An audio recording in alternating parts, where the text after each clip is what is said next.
So, Danny. Yes. Roman seems to be like a little too good at this road game very quickly. Why do you think he is so good at this, especially at deciphering intel and taking down the opposition, and warms up to it pretty quickly?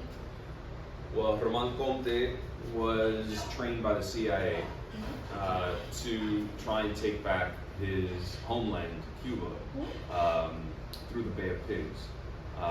And he is described as being one of the best soldiers that the CIA has trained. And I think that has to do with some skill in terms of his ability in combat, but I also think it has to do with strategy and trying to think ahead of his enemies.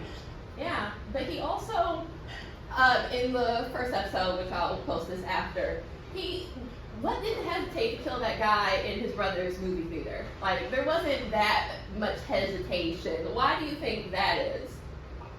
I don't know if I agree. That was one. There was so much hesitation. Yeah, they took that moment and stretched it out. He is waiting. He is weighing. He is looking. He is thinking, and then finally he blows the guy away. Well, yeah. That is true. The reality, I think, of that moment is the calculation that is occurring. Mm-hmm. Is if I have essentially three choices. Roman has three choices. Mm-hmm. It's follow through and kill this person who's innocent to Roman. Yeah. Not kill him and be killed himself. Or turn around and try to take out my brother and his 2 or 3 henchmen with one weapon, knowing that they all have weapons as well. So that calculation is what is happening in real time for him. And it's not until he looks at the gentleman who's hung up and he sees that he's been beaten so badly that in essence he's asking to please have the torture stop. And I think that's what has happened. So there is hesitation, there's a certain deliberate thought process. There's a thought process for sure, but I was surprised that he did it. Good. Yeah, I was surprised. I was like, oh, okay, here we go. That's right. Yul, do you think one of the reasons that Nestor brings Roman back into the fold is that he really actually misses his niece? Like, when we see them reunite for the first time, the hug he gives, I feel like, is very telling about, yes, he did miss his brother, and I feel like he felt a sense of betrayal when they weren't together, but they have a very special relationship, Valeria and Nestor. Yeah, I think my brother is forced. He's forced to come see me for reasons that are being presented to him by the DEA agent. And then I think once I see my brother, it's when you see somebody and you're like, that you're estranged, but you really love them. And they come back in, and then once I see him, I'm cautious, but once we start, then it's like brothers. I mean, we sort of like pick it up where we left off. And yes, my niece is very, very important to me for a number of reasons. It's the closest I'll ever have to having a child. So, I don't know if that answers your question. It does. Yeah. It does. Mark, Burton takes a lot of drugs. Yeah, he does. He does. He's having a good time. Yes. Yeah. Do you think it is to just enjoy life and have a good time? Or is it kind of the self-medication? Because as we see with the Rick James, which we'll get into a bit later, is it to self-medicate because he does feel such like a freak and such like an outcast?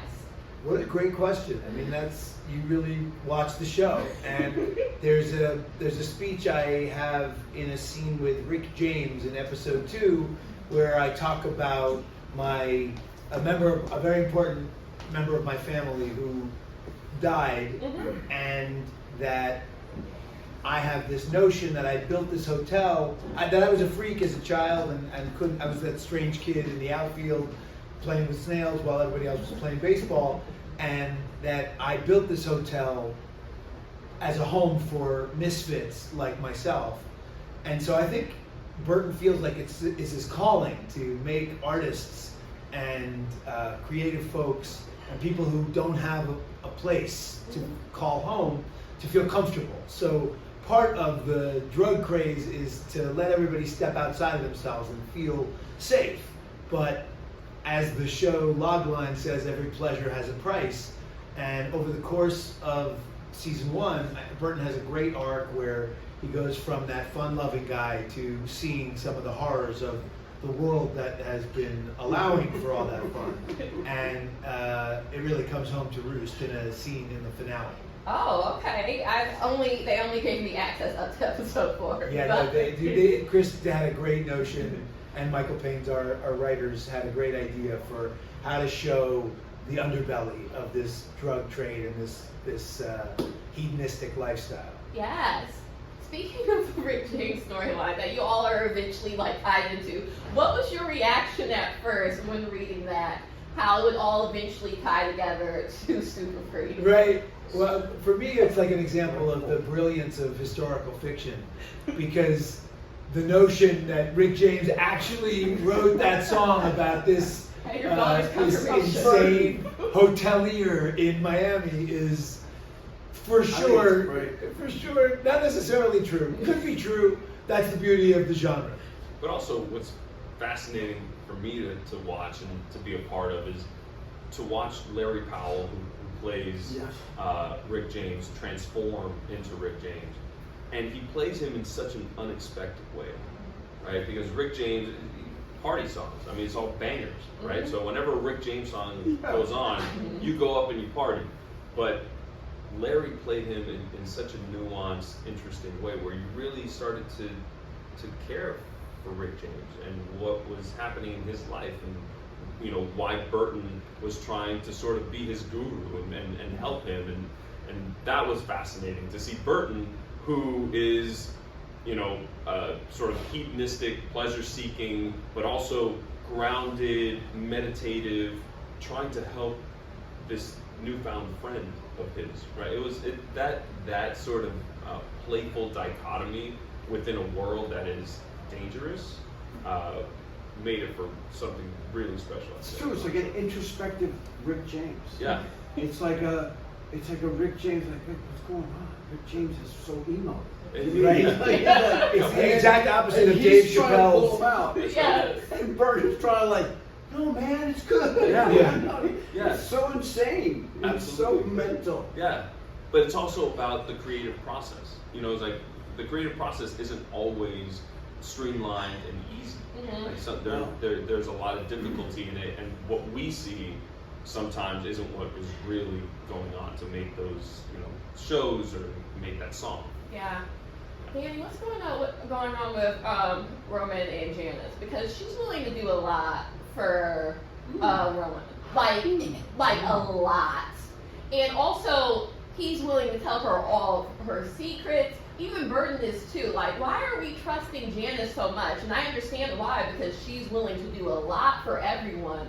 But it seems a bit more than just, oh, hey, we're coworkers. Yeah. Yes, Danny. Yeah, Danny, what's going on? Putting me on the spot. Roman and Janice. Yeah, my friends are right here. This is exciting. Yeah. Well, Marisol's not here, so. No, Marisol's not here. Inquiring minds want to know. Yeah, that would have been really harsh had you asked me that question with Marisol here. Look, I'll answer it this way.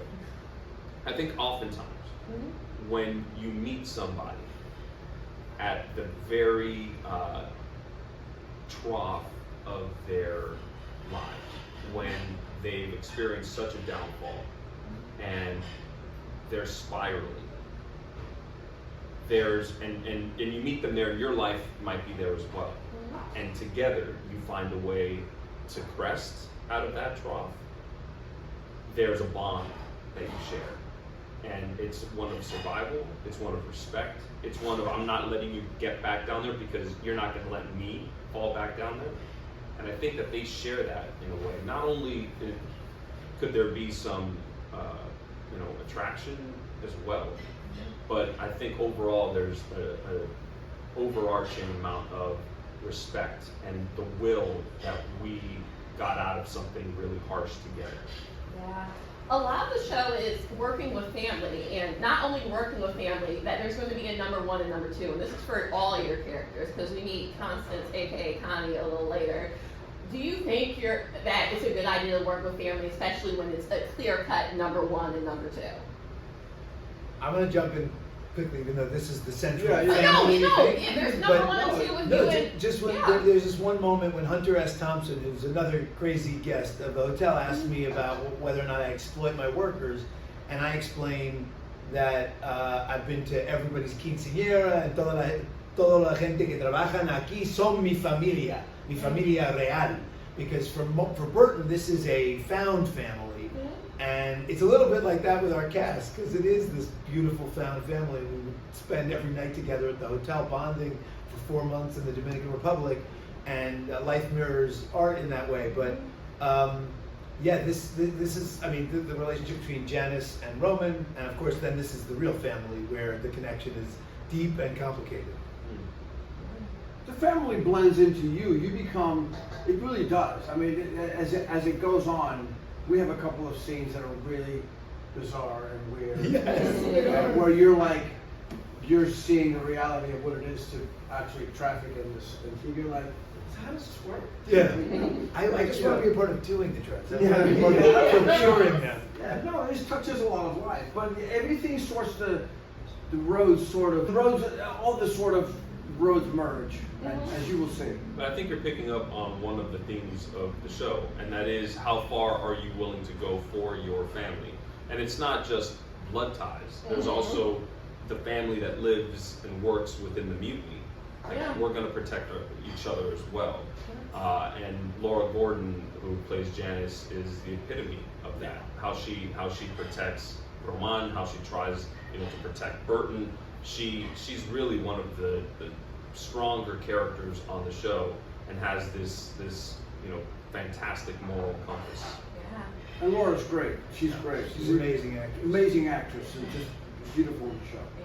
But yeah, just last thing about the family thing. I mean, he's got to make a choice on some level between his daughter and his brother. Yeah. And that is so impossible to, Yeah. to make. Yeah. And what 70s celebrity would you love to party with at the Munich Club? Oh, Celia Cruz. Ooh, you had an answer immediately. I had you right there. Yeah. Since I play a hippy dippy Burton, I would love some of the beat poets to come through. Allen Ginsberg, Jack Kerouac. Jimmy Page. Oh. Yes. That's easy. That's easy. Just FYI, for just so you know before we wrap up, there was a very famous recording studio that was literally down the street from the Mutiny, which is how a lot of these musicians wind up at the Mutiny. It's not out of thin air. It's literally out of proximity to where the Mutiny was. There's a place called Bayshore Recording that anybody you could think of recorded there. Yeah. Well, awesome. Thank you so much for taking the time to talk to me. I'm so excited about this. Thank you, You're Ariana. awesome. We'll see you. You're great too. I will talk to you guys Thanks soon. for Thank being you so here. much. Thank you were for the so question. Awesome. Great Thank questions. you. You were so Awesome. prepared. I know. See you Yeah, guys we'll see you soon.